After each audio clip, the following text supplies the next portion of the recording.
Hello les amis, j'espère que vous allez bien. Si vous êtes un entrepreneur canadien qui vivait au Canada, cette vidéo est importante pour vous. Voilà.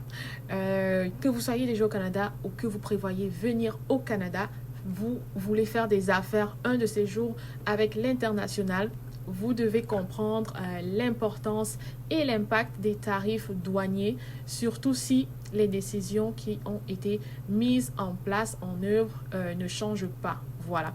Donc, aujourd'hui, je parle des tarifs douaniers.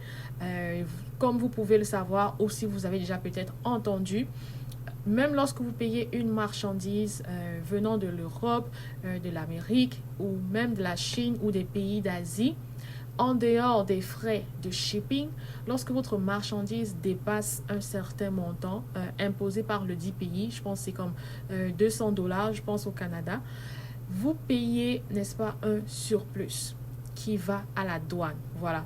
Si votre produit est comme 40 $ en descendant, vous payez rien. Vous payez juste vos frais de livraison imposés par l'entreprise qui vous vend le produit.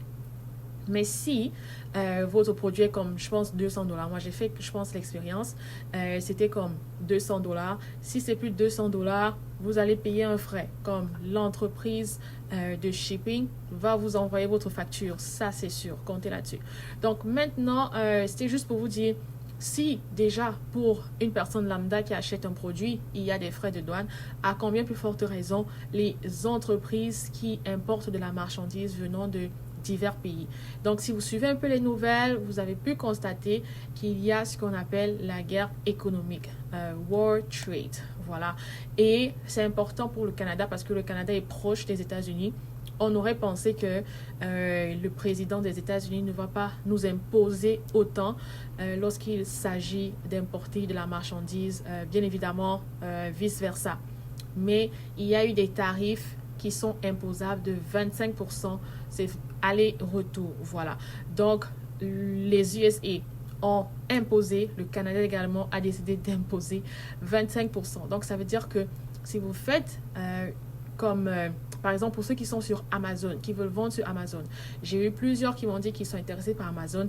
Sachez que si vous importez de la marchandise des USA, vous devez vous apprêter à payer des tarifs douaniers de 25%.